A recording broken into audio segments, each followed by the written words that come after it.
have to say that Europe is my favorite place in the world. From the landscapes of the Alps to the countless medieval cities, it's impossible to beat the beauty of Europe. This video is a long one, so I made timestamps of all the places in the description so you can jump around to your favorite places. For our first destination, we're going to head to possibly my favorite place ever, Seceda. Now located in the Dolomites of northern Italy, I remember the first time I saw a video of this mountain, I couldn't believe it existed. The green glass slopes contrasted with the jagged mountain ridge, often covered in clouds, makes one of the most beautiful landscape combos. Now to get to Seceda, I took 2 gondolas up the mountain and made it to the top. I remember the first time I saw the mountain, I couldn't believe my eyes. The clouds covered half of it, making it one of the best views I've ever gotten. Places like this really spark your imagination and make you feel like a kid again. I hope everyone can witness the power of Seceda at least once in their life. Another magical place nearby is Alpe dei Suissi. It's home to the largest high alpine meadow in Europe. The backdrop of the mountain with the farm cabins creates a scene straight out of a dream. After northern Italy, let's head over to the mystical Faroe Islands. Located right between Norway and Iceland in the North Atlantic Ocean, the archipelago is made up of 18 volcanic islands. Now I have to say that the Faroes are home to some of the world's most dramatic landscapes, from sheer sea cliffs to waterfalls straight into the ocean. One of the most scenic places in the Faroe Islands is the Mulafossur waterfall. Now it's located on Vagar Island, and the waterfall descends about 100 feet into the ocean below. I mean, the backdrop of the village with a massive green mountain behind makes for one of the most scenic places on earth. One of my personal favorite places in the Faroe Islands is the Sea Stacks of Dragonir. I mean, the name itself just sounds freaking epic. It's this slanted sea rock with a perfect arch right above the cold Atlantic Ocean. This place looks like a scene out of Game of Thrones. I just can't believe how beautiful the Faroe Islands are. After the Faroe Islands, we're going to Italy to visit the picturesque village of Positano. I have to say that this is one of the most beautiful places in Europe. Located on the Amalfi Coast, back in the 1st century, luxury Roman villas were built on the coast here. It was believed to be a home of mythical sirens who would seduce sailors to crash upon the rocky shores. Positano was a somewhat poor fishing village during the first half of the 20th century, but tourism began to gain traction in the 1950s. When you see this place in real life, you won't believe it. It's hard to beat the backdrop of the mountains filled with colorful villas against the Mediterranean Sea with boats and yachts. Positano is quite the touristy destination, but its beauty is worth it. After Positano, we're going to head over to Switzerland to Valle Verzasca. Valle Verzasca is famous for having this medieval bridge that goes over some of the clearest river water in the world. I remember the first time I got there, I was immediately baffled by the beauty of this place. I mean, the water is crystal clear. You can see all the way to the bottom. The bridge was a prime place to cliff jump, so it took me a while to build up the courage to jump, but I was able to throw some of my favorite gainers off the water. I also had an amazing time snorkeling in the water there. I mean, just so clear. It was such a fun memory for me. I mean, it's hard to beat cliff jumping in Switzerland. Alright, so after Switzerland, we're going to head over to the Italian coast to visit Cinque Terre. Now, Cinque Terre is made up of 5 seaside villages that date back to medieval times. During the medieval ages, the villages started to be attacked by pirates, so fortifying walls were built to protect them against any future raids. The small town of Vernazza is one of my favorites. It has the only natural port of Cinque Terre.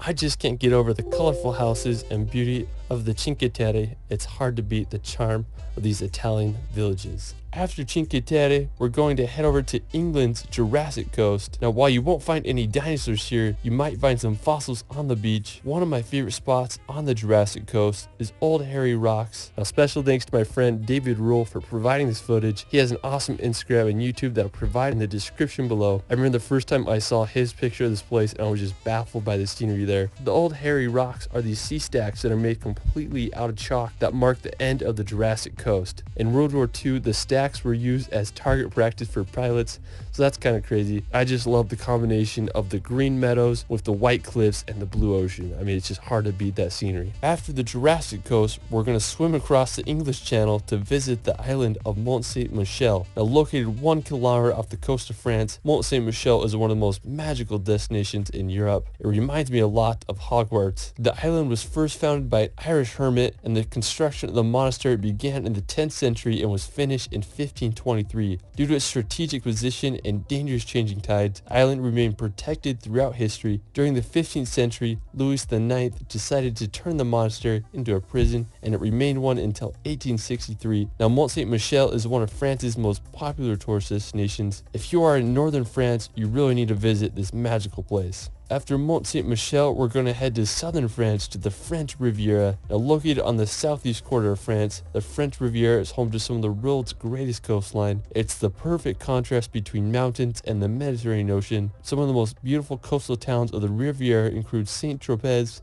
Nice, and Cannes. Now, the French Riviera is also home to the tiny country of Monaco. Monaco is the second smallest country after the Vatican. The whole country is only 499 acres. Monaco has been known as a billionaire's playground, and over 1/3 of Monaco's citizens are millionaires. One of the most famous places in Monaco is the Monte Carlo Casino. It was opened in 1863 and has been featured in the James Bond films. If you can handle the riches of Monte Carlo and Monaco, definitely a place to add to your bucket list. Afterwards, we're going to head over to Norway to visit Lysebotn to drive down one of Europe's craziest roads. What I think is so scenic about Lysebotn is the road which leads down to it. When I first saw pictures of it, I couldn't believe it. It consists of 27 hairpin turns that descend down the fjord to the village below. After Lysebotn, we're going to head over to the nearby Pulpit Rock. Pulpit Rock is a famous flat-top cliff with a straight drop of over 600 meters. Pulpit Rock can get super packed, so if you want to avoid the crowds, you can wake up super early and get to Pulpit Rock to enjoy the sunrise. Another hike to do is the trek to Trolltunga. Now, Trolltunga is possibly the most iconic rock formation in Norway, as it shoots out over 2,000 feet from the lake below. Trolltunga is definitely the hardest hike of the three. It's a 28-kilometer round-trip trek that takes anywhere from 8 to 12 hours to do. While it is a strenuous hike, it offers some of the best views in Norway. After Norway, we're going to head over to Iceland to experience the land of fire and ice. I have to say that Iceland is home to some of the world's most unique landscapes. One of the most visited attractions in Iceland is the Blue Lagoon. Just a short drive from the capital of Reykjavik, Blue Lagoon is famous for its strikingly blue water. It costs about $40 to get in and experience the geothermal spa. One of my personal favorite places in Iceland is the Reynisfjara beach. What I really loved about the beach is the basalt sea stacks in the ocean. It makes you wonder how the Vikings must have felt when they washed up on the Icelandic shores. After Reynisfjara, you can check out Skogafoss waterfall. It's one of the most impressive waterfalls in Iceland with a drop of over 60 meters. You can also drive an hour east on the Ring Road and visit one of the most scenic canyons in Iceland.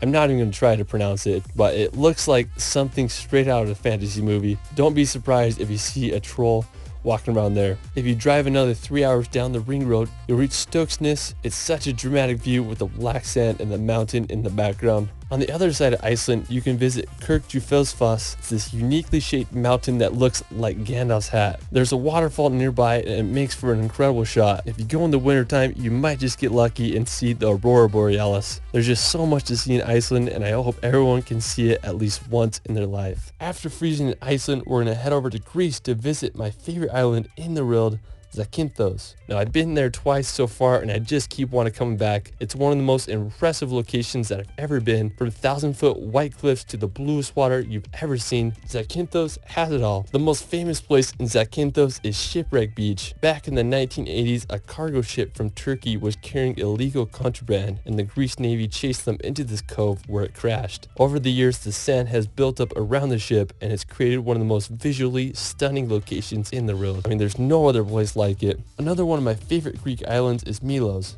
It's about a 5-hour boat ride from Athens, and one of the most impressive places on Milos is the Kleftiko Caves. You have to take a boat to get there. They have these gorgeous white rocks that jet out of the water, and the water is just so clear there. Another really cool spot on Milos is the Serakaniko Beach. It's a unique place that is made of lava that has been bleached by the sun and sea. I mean, just looking at this footage makes me want to go buy a plane ticket and go there right now. After exploring the islands of Greece, we're going to head over to Russia's St. Petersburg. St. Petersburg is located at the end of the Baltic Sea. It was founded relatively recent in 1703 after Russia captured it from Swedish colonists. Today is one of Russia's most thriving cities and receives millions of tourists each year. I love all the canals. It reminded me a lot of Amsterdam. One of the most famous spots is the Peter and Paul Fortress. It was the original citadel of St. Petersburg Petersburg and was finished in 1740. You can also check out sites such as the Palace Square or many of the city's gorgeous gardens. After St. Petersburg, we're going to head over to Latvia to visit Riga. Now I have to say that I was very surprised by Riga's beauty. It's full of stunning medieval architecture. Riga was founded back in 1201 and today it's the largest city in all the Baltic countries. One of the most famous buildings is the House of the Blackheads. It's located in Riga's Old Town and was built in the 14th century. St. Peter's Church is another dramatic building that towers over Riga's skylines. Riga is just such a special and underrated city and I hope all can visit. After, we're going to head over to the Czech Republic to explore the capital city of Prague. Due to its location and rich history, Prague is known as the political, cultural, and economic center of Europe. One of my favorite attractions is the Charles Bridge. Its construction began in 1357 and it wasn't finished until the beginning of the 15th century. The bridge is decorated with an alley of over 30 statues. I mean, it's just so scenic and such a great feature in Prague. The Old Town Square is also a great place to explore, and the Prague Castle is another beautiful sight to see. It's considered to be the largest ancient castle in the world, and it was built more than 1,000 years ago in the 9th century. I mean, that's a freaking long time. Prague has such a historic vibe and I hope all can visit. Afterwards, we're going to head to the Netherlands to visit Amsterdam. Now known for its elaborate canal system, narrow houses, and countless bridges, Amsterdam has a vibe like none other. I was in Amsterdam many years ago and its impression has always left a mark on me. It's just crazy to think that people were able to construct a city around canals hundreds of years ago. Amsterdam originated as a small fishing village in the 12th century and rose to one of the world's most important trading ports in the 17th century. When I was there, I just had an incredible time just walking around the canals and enjoying the atmosphere of this incredible city. After Netherlands, we're going to head over to Budapest. Now located in Hungary, Budapest is one of Europe's most photogenic destinations. The Danube River runs right through Budapest, making it a unique and stunning city. One of my favorite attractions is the Chain Bridge. It's a suspension bridge that runs across the Danube. The Hungarian Parliament building is another incredible piece of architecture. It was opened in 1902 and is the third largest parliament building in the world. Budapest is also famous for its thermal baths. The Széchenyi thermal bath is the largest in Europe and it's known for its medicinal properties. After, we're going to head over to Croatia. Now I have to say that Croatia is one of the most beautiful countries in all of Europe. One of my favorite places in Croatia is Dubrovnik. Dubrovnik is one of the most popular medieval towns in all of Europe. One of the most notable features in Dubrovnik is the walls that surround the city. They're almost 2 kilometers in length and anywhere from 4 to 6 meters thick. The unique look of the city has made it a popular filming location for series such as Game of Thrones. Now another fascinating city in Croatia is Pula. The city is home to the Pula Arena. It's this perfectly preserved Roman amphitheater that was constructed from 27 BC to 68 AD, and it's the world's 6th largest surviving Roman arena. Now right off the coast of Pula is the Brugini Islands. That's a set of 14 uniquely shaped islands. Just have a really distinct look to them. Now if you want to head inland, you can check out the Plitvice Lakes National Park. It's home to some of Europe's most beautiful lakes and waterfalls. They remind me a lot of Bosnia's Karvika waterfalls. You take an electric boat over the water and explore the 16 terraced lakes of the park. There's wooden walkways to walk and explore. I mean, just such a beautiful place. I can't believe the color of the water there. After Croatia, we're going to head over to Slovenia to visit Ljubljana. Now, while Ljubljana is one of the smallest capitals in Europe with a population of around 300,000, it's one of the most beautiful in my opinion. The crowning feature is the Ljubljana Castle as it overlooks the city. It was built around the 12th century. It's one of the capital's most popular attractions. If you want to venture outside the capital, I'd highly recommend making the hour drive to the fairy tale destination of Lake Bled. It's one of the most beautiful lakes in all of Europe, with a little island and church right in the middle. Another one of my favorite places in Slovenia is the river Socha. This river is over 138 kilometers long and passes through western Slovenia and Italy. It's considered to be one of the most beautiful rivers in all of Europe, and I can totally see why. It has a very distinct emerald color to it that I've never seen before. It's a great place to go kayaking and river rafting. I mean, the river is just full of so many rapids, winding turns, and scenic bridges. I can't think of a better place to spend during a hot summer day. After Slovenia, let's head over to Portugal to visit the vibrant city of Lisbon. Being one of the oldest cities in the world, Lisbon is Europe's second oldest capital city after Athens. I mean, there's just so much culture and history in this city. You can check out the Sanctuary of Christ the King Monument. It reminds me of a mixture of Rio de Janeiro and San Francisco's bridge. The Commerce Square is another beautiful spot to explore. One of the coolest parks in Lisbon is the Parque Eduardo VII. It's full of beautifully designed hedges and just a great place to enjoy the afternoon or evening. The Belém Tower is also an important monument that served as a point of embarkation for Portuguese explorers.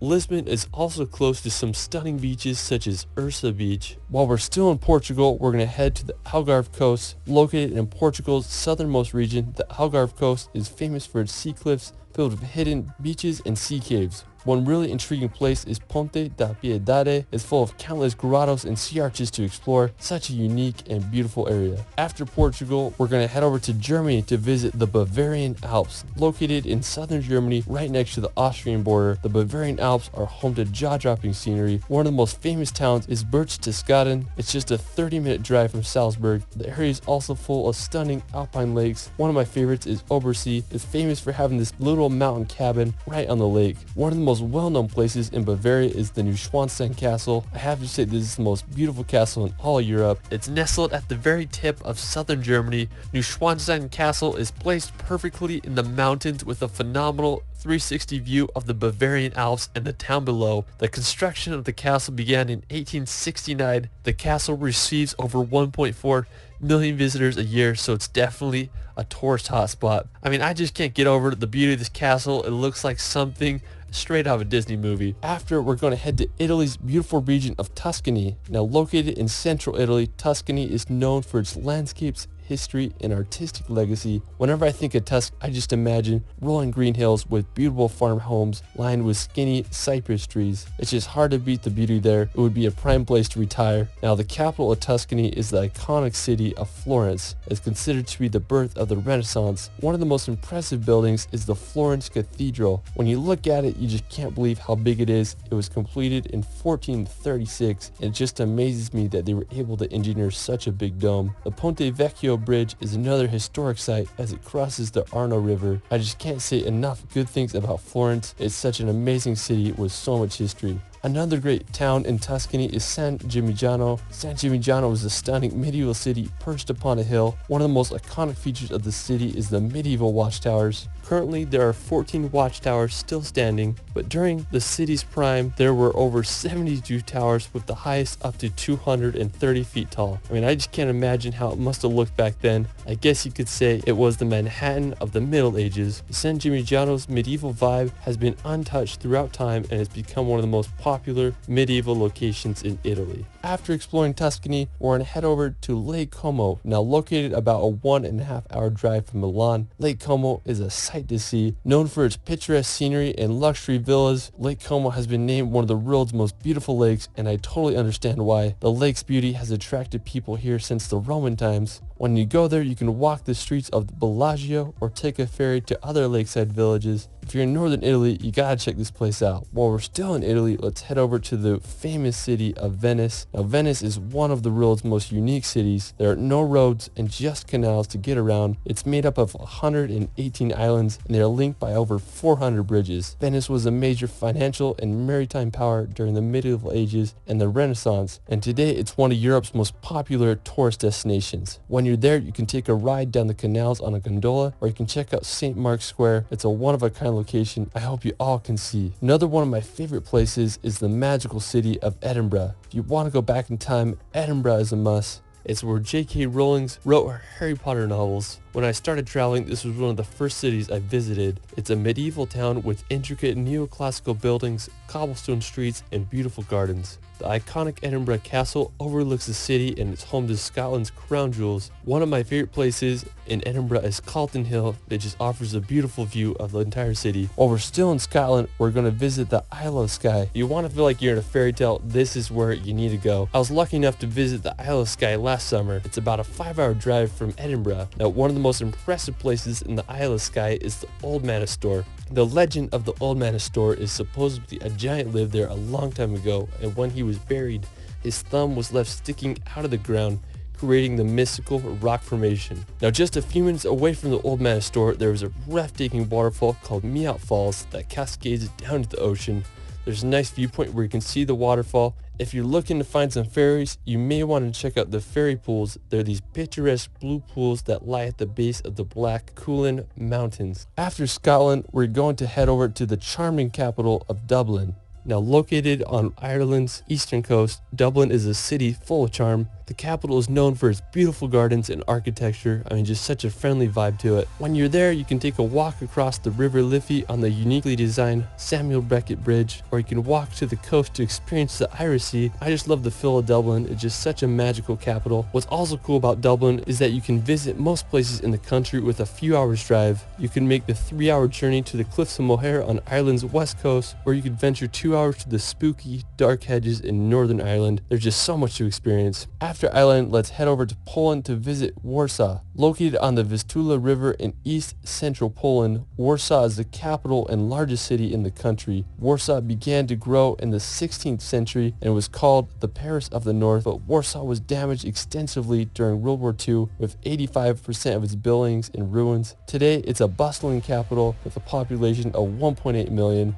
One of my favorite buildings is the Palace of Culture and Science. At 778 feet tall, it's the 5th tallest building in the EU. You want to see some medieval vibes, you can check out Warsaw's Old Town. It was established in the 13th century and is full of history and medieval architecture. While we're still in Poland, we're going to head down to Krakow. Located in southern Poland, Krakow was founded back in the 7th century, so you best believe it's full of beautiful history and architecture. One of the most impressive sights is the Wawel Royal Castle. It was built during the 14th century and was the first UNESCO World Heritage Site. It features architectural styles from the medieval, Renaissance, and Baroque periods. Such a beautiful building. If you're into World War II history, you can make the hour drive to the Memorial of Auschwitz concentration camps. Auschwitz is infamously known as one of the most horrific Nazi concentration camps. Over 1.1 million people died here. So it's such a tragedy. One of my favorite books I've ever read is called The Auschwitz Escape, and it tells the story of how 2 prisoners made the daring escape from the prison camp, and it also really just gives you perspective of what it was like to live in that camp. Just absolutely horrific.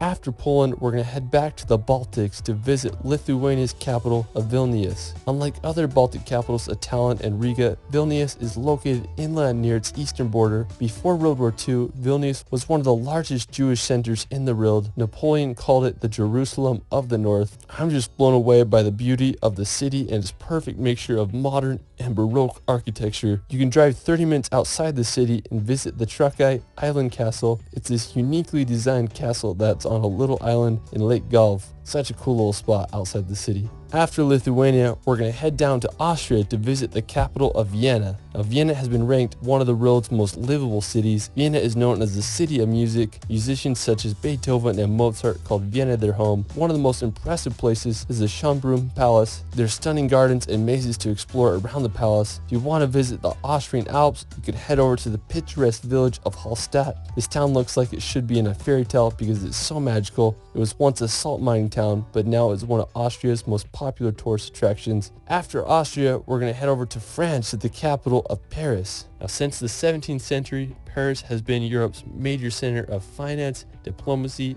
fashion, and the arts. Paris is one of the world's most visited cities, and with all its attractions and fascinating history, it's easy to see why. Paris's most recognizable attraction is the Eiffel Tower. It was built in 1889 for the World Fair. The Eiffel Tower is 324 meter high, which made it the tallest man-made structure in the world until 1930. You can take an elevator up there to get an incredible 360 panoramic view of all of Paris. Another popular attraction is the Louvre Museum. It's the world's largest art museum and it's home to Da Vinci's Mona Lisa. You can also take a drive around the Arc de Triomphe or walk the grounds of the Palace of Versailles. And there's just so much to see in this grand city. If you want a road trip outside the capital, you can head to France's northern coast, visit the coastal town of Etretat. Located about 3 hours outside of Paris, Etretat is famous for its white cliffs and rock formations. One of the most well-known is the Falaise de Aval Arch. It has such a unique shape. I guess you could say they are the French cousins of Old Hairy Rocks. While we're still in France, we're going to head to the French Alps. The French Alps are home to Mont Blanc, which is the highest mountain in all of the Alps at 15,774 feet. The border between France and Italy passes right through the summit, making it both French and Italian. One thing that I think that is cool about Mount Blanc is the glaciers that run down from it, and there are also a lot of beautiful alpine lakes that offer incredible views of the French Alps. After, we're going to head to Switzerland to visit the village of Grindelwald. I was lucky enough to live in Switzerland, and on my last week living there, I did a road trip to Grindelwald to see what the hype was about. When I got there, I was awestruck by Mount Eiger. It's the biggest mountain I've ever seen. I wanted to do a hike that would give me a great vantage point of Mount Eiger, but I didn't know the area that well, so I just saw this random peak, so I decided to hike straight up the mountain. When I reached the top, I had the whole peak to myself, and I was rewarded with an incredible view of Mount Eiger. It was just such a memorable experience. After Grindelwald, we're going to head over to the mountains of Appenzell. Now located in eastern Switzerland, these mountains quickly became one of my favorite places I've ever been. It's home to massive, jagged mountains that look like something out of Lord of the Rings. Now to get up to the mountain, I took a gondola up to the top, and then I hiked about an hour to reach a hotel on the top of the mountain. Now, me and my buddy Danny decided to stay the night at this hotel so we could watch the sunset. Well, now we got all settled in, and then we ventured off to get the perfect spot. The clouds were covering the sky, so we only had about 15 minutes of sunlight to get the shot. Now, my buddy Danny, he whipped out his FPV drone and got some of the most incredible shots I've ever seen. I mean, I was just standing on the peak, and he's flying the drone over me with the sunset in the background. It goes down as one of the top 5 sunsets of my life. Another one of my favorite places in Switzerland is Zermatt. Zermatt is home to the most iconic mountain in the Alps, the Matterhorn. With a height of 14,690 feet, it's one of the highest peaks in the Alps. There are many different hikes you can do around the area to get different views of the Matterhorn. If you're an early riser, I'd suggest getting up for sunrise to watch the morning light kiss the top of the Matterhorn as the sun rises over the horizon. Zermatt is a really unique city because they don't allow cars or motorized vehicles, so I had to take a train to get there. When I reached the city, I just had a great time exploring. I also found a McDonald's there, so that was kind of funny. Another one of my favorite places in Switzerland is Jungfraujoch, otherwise known as the top of Europe. So me and my friends decided to take Europe's highest train. Now normally the ticket during summer is around $240, but we got the early bird special, so it was half off. We went up to the very top. When you get off the train, you get into like these cave tunnels. We made it out to the ice plateau and were able to get an incredible view of the glacier below. After, we went to the top of the Sphinx Observatory to get some more amazing views. One of the coolest parts of Jungfraujoch is the glacier tunnels. You're able to walk through these tunnels carved right out of the ice.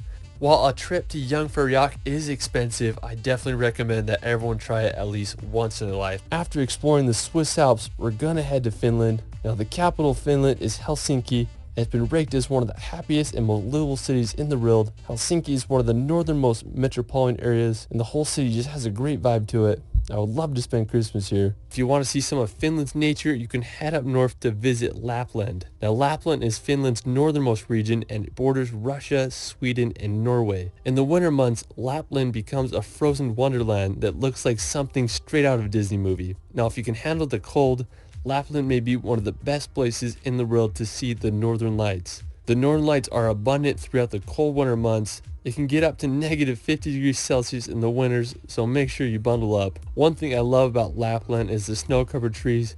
They look like something out of a Dr. Seuss book. In the summertime, Lapland becomes a peaceful area with wildlife and endless nature. I really just want to spend some time in Finland, relaxing in a sauna and seeing for myself why Finland is the happiest country in the world. After Finland, we're going to head over to Sweden to visit the capital of Stockholm. It's made up of 14 islands and 50 bridges. Compared to other Nordic countries such as Norway and Iceland, I felt Sweden was much more affordable. I just love the buildings and architecture there. It reminded me a lot of Copenhagen with its colorful buildings and canals full of wooden ships. I mean, it's just such a wonderful city, and I think everyone should give it a visit. Afterwards, we're going to Belgium to visit the medieval city of Bruges. Due to its tidal inlets and canals, Bruges is sometimes referred to as the Venice of the North. Bruges' tidal inlet helped it become one of the most prosperous cities during the Middle Ages as it quickly became a strategic location for maritime trade routes. Today, most of Bruges' medieval structures have remained intact. One of my favorite features of the city is the market square. It's towered over by 277-foot medieval bell tower of Belfry, which was constructed in the 13th century. Just such an impressive and unique medieval city. After Belgium, we're going to head over to the German village of Rothenburg Rothenburg. When you go to Rothenburg, you feel like you're walking into a fantasy movie. It's one of the most preserved medieval towns in Europe. During the Middle Ages, Rothenburg thrived as it was located at the crossroads of the European trade routes. At the beginning of the 15th century, it rose to become the second largest city in Germany, but during the 17th century, Rothenburg faced adversities such as the 30 Years' War and the bubonic plague. Without much resources, Rothenburg's growth was halted, which aided in keeping the town preserved in its medieval state. Today, Rothenburg maintains its medieval charm. It's been the inspiration for Disney movies such as Pinocchio and Beauty and the Beast. If you can, go check out the famous Plonine Corner or the Christmas market. It's hard to beat the allure of this German village. After Rothenburg, we're going to visit possibly the most iconic city in the world, London. I love the city so much, I just keep coming back. Everything from double-decker buses to the energy of Piccadilly Circus makes the city feel so alive. There's just so many places to see. You can check out the iconic Big Ben and walk across the bridge to see the Palace of Westminster. There's the Tower Bridge, which is possibly the most famous bridge in all London. You can go see the Stoic Guards at Buckingham Palace or take a ride on the London Eye. If you haven't already been to London, I'd highly recommend visiting when you can. It's hard to beat the London atmosphere. There's no city like it in the world. Alright, so after exploring London, we're going to make the 2-hour drive over to Stonehenge. Located in Wiltshire, England, lies one of the most famous man-made rock structures in the world. There's a lot of mystery surrounding Stonehenge, like what was its purpose and how was it made. Archaeologists believe it was constructed back between 3000 to 2000 BC. Stonehenge consists of a ring of rocks, each being around 13 feet high and weighing nearly 25 tons each. It's unclear what the exact purpose of Stonehenge was. It's believed that it was used as an astronomical observatory or a religious site. Either way, it sure makes you stop and think how people thousands of years ago were able to construct this. After Stonehenge, we're going to head over to visit Wales. Now, Wales is located in the southwest part of Great Britain. It's famous for its mountainous national parks, picturesque coastline, and distinct Welsh language. One of the most scenic places in Wales is the Snowdonia National Park. It's a region in northwest Wales that is known for its mountains and lakes. The highest peak in Wales, Mount Snowdon, is located in the park with an elevation of 1,085 meters. You can hike on up there, or you can take the Snowdon Mountain Railway to the top. If you're lucky, you might be able to see Ireland across the sea. After Wales, we're going to head back to Switzerland to explore Lucerne. Located in the heart of Switzerland, Lucerne is a picturesque lake city surrounded by the Swiss Alps. It's just a short 40-minute drive from Zurich. One of my favorite parts of Lucerne is all of its medieval buildings and architecture. Lucerne is home to Chapel Bridge, which is the world's oldest surviving truss bridge. It was built over 600 years ago in 1365. It almost burnt down in 1993, but it was reconstructed and it's now open to the public. Another impressive place in Lucerne is the Musseg Wall and Towers. The fortifications began in the 13th century, and it's made up of 9 stone towers that were used as a defense wall during medieval times. Aside from all the history, Lucerne is just a beautiful city to walk around and explore the lake and all the surrounding scenery. While we're still in Switzerland, we're going to head over to the capital of Bern. Now, in my opinion, I think Bern is one of Europe's most beautiful capitals. I love how the blue waters of the Aare River winds perfectly through the city. Now, Bern's origins date back to the 12th century, and today the capital hosts a population of just over 1 million people. Now, one of the most impressive places in Bern is the Old City. It's the medieval part of Bern. One of the most prominent features is the Cathedral of Bern. It started construction in 1421, and it's the tallest cathedral in all of Switzerland at a height of 100 meters. Bern is just such a wonderful city, and I hope you all can visit one day. Another one of my favorite capitals is Denmark's Copenhagen. Now, Copenhagen started as a Viking fishing village in the 10th century. Today, Copenhagen is the cultural, economic, and governmental center of Denmark. One of the most recognizable places in Copenhagen is the Nyhavn Canal. It's a 17th century canal that is lined with beautifully colored houses and historical wooden ships. It's just a great place to walk around and enjoy some Danish restaurants and cafes. Another impressive spot in the city is the Copenhagen Opera House. It's one of the most modern and expensive opera houses ever built, with an estimated cost of $500 million. Copenhagen is just such a great city to walk around and explore all the hidden treasures. After Denmark, let's head over to the beautiful city of Tallinn. Located in Estonia on the coast of the Baltic Sea, Tallinn received its city rights in the year 1248, and during medieval times it quickly became a major trading hub due to its strategic positioning. As for the city, one of the most impressive places is Tallinn's Old Town. It's one of Europe's most well-preserved medieval cities. I just love all the buildings and architecture there. Tallinn was also just featured in Christopher Nolan's new film Tenet. If you haven't seen that yet, your mind's gonna be blown. Anyways, if you want to visit one of Europe's most trending cities, you have to give Tallinn a visit. After, we're going to visit Montenegro's coastal town of Kotor. Located in what some consider to be Europe's southernmost fjord, Kotor is one of the most well-preserved medieval old towns in all the Balkans. It's grown in popularity over the years, and it's a popular cruise ship stop. If you want to get one of the best views of Kotor, you can drive up the Serpentine Road to get a panoramic view of the entire bay and surrounding mountains. I mean, just what a beautiful city. From Kotor, you can make the 30-minute drive over to the nearby islet of Sveti Stefan. It's this 15th century island fortress that has been converted to a 5-star luxury resort. If you can afford it, it would be quite the place to stay. While we're still in Montenegro, we're going to check out the Đurđevica Tara Bridge. This is one of the coolest arch bridges that I've ever seen. The bridge was finished in 1940 and it consists of 5 arches, with its highest being over 564 feet above the river below. I mean, just such a crazy looking bridge. Alright, after Montenegro, we're going to head over to the neighboring country of Bosnia and Herzegovina. Known for its beautiful rivers, medieval bridges, and fascinating history, it's quite the place to visit. Now, one of my favorite places in the country is the city of Mostar. The most popular feature of the city is the Old Bridge. It's an Ottoman bridge from the 16th century. It stood for 427 years until it was destroyed in 1983 during the Croat-Bosniak War, but in 2004 it was rebuilt. Another really cool spot in Bosnia is the Kravica Waterfalls. Only a 40-minute drive from Mostar, the Kravica Waterfalls are home to an incredible amphitheater of cascading waterfalls, with some as high as 25 meters tall. What's cool is they let you swim there, so it's just a great place to spend during the warm summer months. Afterwards, we're going to head over to Greece to visit the medieval monasteries of Meteora. Located in central Greece, Meteora is home to 6 monasteries built upon nearly inaccessible rock pillars. During the 14th century, monks were facing attacks from Turkish raiders, so they needed a place where they could worship in safety. They decided to start building the monasteries upon the rocks. These places of worship were perfect for the monks because the only way to reach them was by climbing long ladders. The monasteries became a place of refuge, and over 20 monasteries were built during the 14th century. I was lucky enough to go here a few years ago. When I got there, I was just amazed by the architecture of these monasteries. They are perched perfectly on the cliff edge, and you wonder how people could have built these in the medieval times. If you're ever in Greece, make sure you visit this magical place. Another incredible spot in northern Greece is Mount Olympus,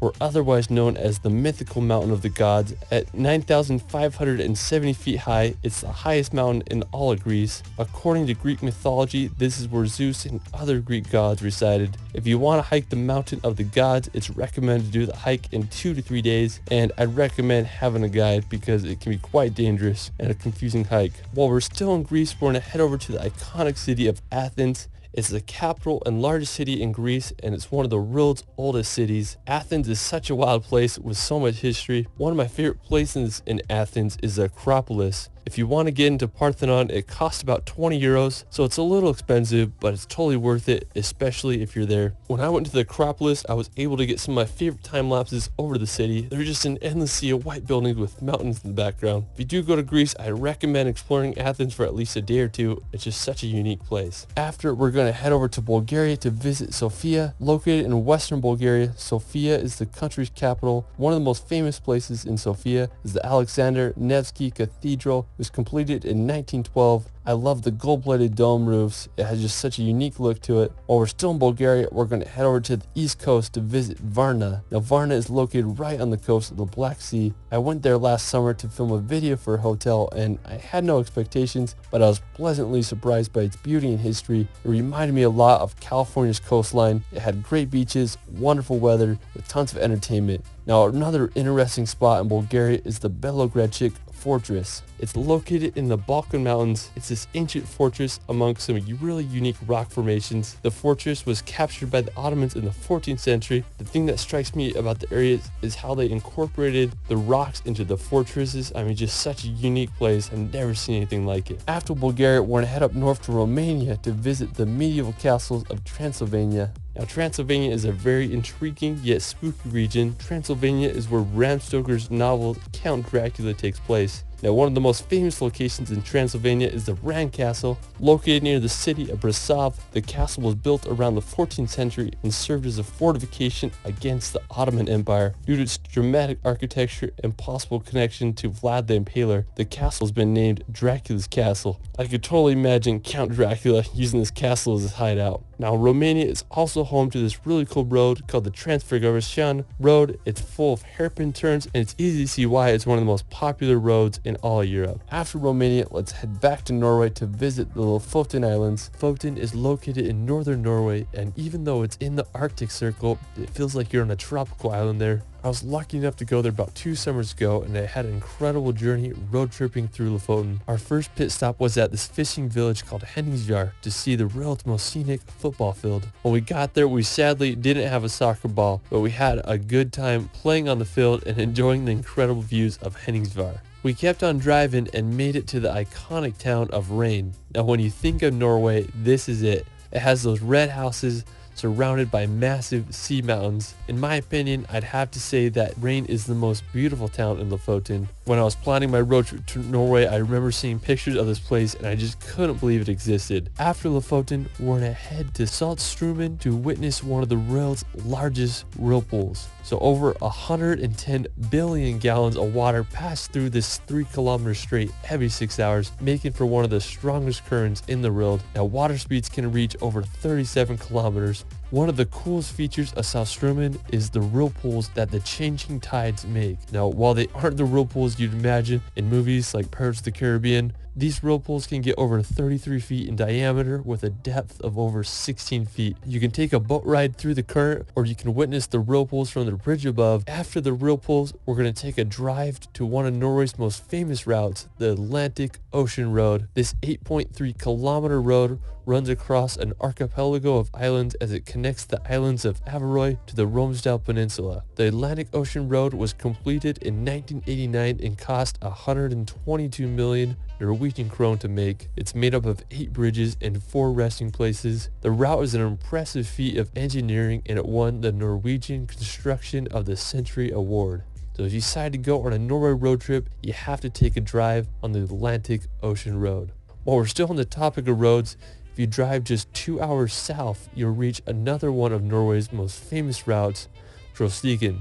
Now, Trollstigen, or the Troll's Path, is a serpentine road that makes over 11 hairpin turns as it descends on a 10% decline to the valley below. Trollstigen has 2 powerful waterfalls that pass through the road. The Stigfossen waterfall has a total height of 240 meters. I mean, that's just freaking huge. Another really cool place in the area is Trollveggen, or the Troll's Wall. It's Europe's tallest vertical overhanging rock face at about 3,600 feet high. I mean, it's just unbelievable. Alright, after Trollstigen, you can make the 2-hour drive south to visit the Geiranger Fjord. Now, Geiranger Fjord is one of Norway's most popular destinations. The fjord is over 260 meters deep and is surrounded by massive mountains that are over 1,600 meters high. There are many viewpoints to get the best perspective of the fjord. One of the most spectacular features of Geiranger Fjord is the Seven Sisters waterfall. The waterfall consists of 7 separate streams that descend 410 meters to the water below. The best way to see the fjord is by boat. You can take a cruise ship or a 1-hour ferry of Geiranger to Helisilt for about $35.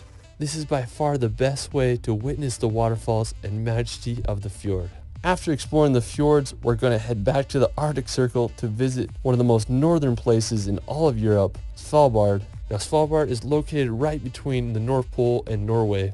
The The capital of Svalbard is this town called Longyearbyen, which has a population of a whopping 2,000 people. What's cool about Svalbard is that it's a visa-free zone, so basically anyone can move and work there. The archipelago is also home to the Svalbard Global Seed Vault, where thousands of the world's seeds are kept in case of a global catastrophe. After Svalbard, we're going to head over to Russia to visit Moscow. Moscow is the world's most northernmost and coldest megacity. It's also Europe's second most popular city with over 12.4 million residents. One of the coolest places in Moscow is St. Basil's Cathedral. It was completed in 1561 under orders of Ivan the Terrible. It has such a unique look with its colorful onion-shaped domes. Right next to the cathedral is the Moscow Kremlin. It's a fortified complex that was completed in 1495. It serves as the official residence of Vladimir Putin, so it's basically the Russian equivalent of the White House. One of the most stunning buildings, in my opinion, is the Moscow State University. It reminds me of a scene straight out of a Batman movie. I mean, there's just so many intriguing places to visit in Moscow. What a wild place.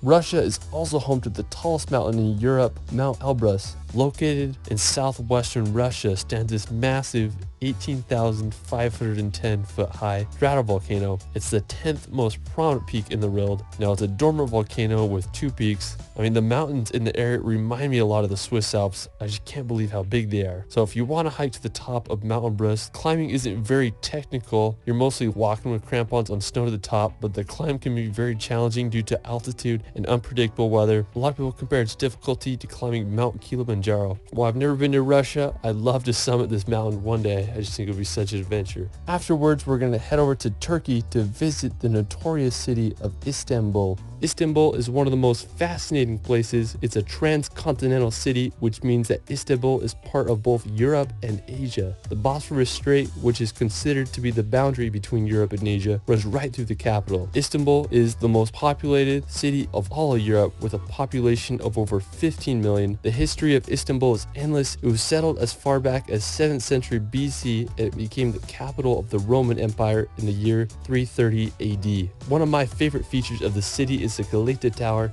It's a uniquely shaped medieval building that dominates the skyline. It was built in 1348 and the tower was used to spot fires. One of the most important features of Istanbul is the Hagia Sophia. It was built all the way back in the year 537 AD as a Christian church, but after the fall of Constantinople in 1453, the church was converted to a mosque by the Ottoman Empire. At the time of its completion, it was the world's largest interior space and the first building to use a fully pendative dome. It's just such an amazing structure. After, we're going to visit the famous city of Barcelona. Now, when you think of Spain, this is what you probably imagine. Barcelona is home to incredible architecture, Mediterranean beaches, and an energetic vibe all around.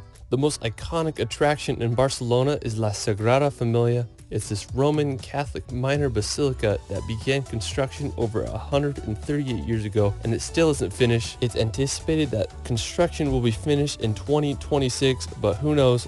All I know is one of the most unique buildings in the world, and I still can't get my head around that it's been in construction since 1882. After Barcelona, we're going to head over to the wild island of Ibiza. Now, while Ibiza is known for crazy nightlife and party city, it also has some of the world's best beaches and cliff jumping. Me and my brother decided to go to Ibiza for Halloween because why not? Anyways, we spent the first few days exploring the island, and honestly, I was pretty disappointed because I couldn't find any really cool cliff jump spots. But on our last day, when we had just a few hours before our plane was about to take off, and we found this secluded cove, we hiked down and made sure the water was deep enough, and we found this perfect cliff, and I threw some jumps off, and then my brother did a wild double backflip off the cliff. Another incredible place in Spain is the volcanic Canary Islands. Now, located off the coast of northwestern Africa, Canary Islands are home to some of the world's most unique landscapes. You might as well call them the Hawaiian Islands of Europe because that's what they remind me of. The biggest and most populated island on the archipelago is called Tenerife.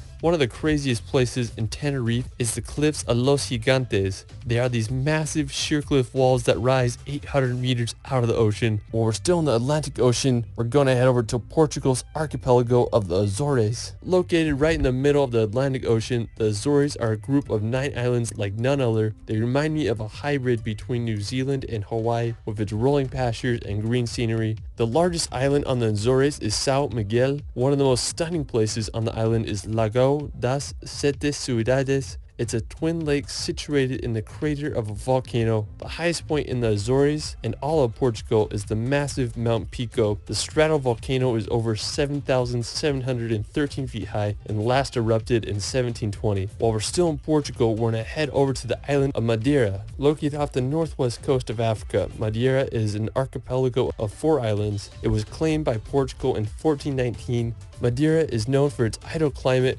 rugged mountains, and also the birthplace of Cristiano Ronaldo. One of the coolest places in Madeira is Pico do Arriero. It's Madeira's 3rd highest peak. The weather on top can be quite unpredictable. You might get lucky and be above the clouds. After, we're going to head to the 2nd largest island in the Mediterranean, Sardinia. Now, with some of Europe's best coastline, pristine beaches, and the clearest water you've ever seen, Sardinia is the place to be. One of the most impressive places on Sardinia is the Baunai coast. It isn't the easiest place to reach. Most beaches require a long hike or a trip by boat, but that's what makes it so special. After Sardinia, we're going to head back to Italy's mainland to visit the capital of Rome. Now, Rome may be the most famous and iconic capital in the world. Its history spans over 28 centuries, with its founding taking place in the year 1753 BC. During ancient times, Rome's population peaked around 1 million people. It's just crazy to think that a city was so advanced that it could support so many people during that time. Ancient Rome's architecture stands today and draws millions of tourists each year. One of the most well-known structures of the capital is the Colosseum. It's the largest amphitheater built at its time and could hold anywhere from 50 to 80,000 spectators. You can marvel at its architecture from the outside or take a guided tour to witness the interior. One of my personal favorite attractions in Rome is the Trevi Fountain. It's this Baroque-styled fountain that was completed in 1762. If you do go, the earlier the better because you can get super crowded there. While we're still in Italy, we're going to head over to the nearby San Marino. The Republic of San Marino is a microstate completely enclosed by Italy. The history of this small country is absolutely fascinating. It was founded by a stonemason from Croatia named Saint Marinus. After facing persecution for his Christian sermons, he fled to the mountain of Monte Titano, where he built a church and founded the small country in the year 301 AD. San Marino claims to be the oldest surviving sovereign state and the oldest constitutional republic. The capital of the country is the city of San Marino, and it's situated on the slopes of Monte Titano. It's hard to beat the location of the city. One of the most iconic spots in San Marino is the fortress of Guaita. It was built in the 11th century and served as a prison. San Marino is just such a beautiful yet interesting city and country, and I hope you all can visit. Alright, for our final location, we're going to head back to northern Norway to visit Senja. Now, Senja is Norway's 2nd largest island. The reason I wanted to go to Senja was because I wanted to hike to Segla. Anyways, I drove to this town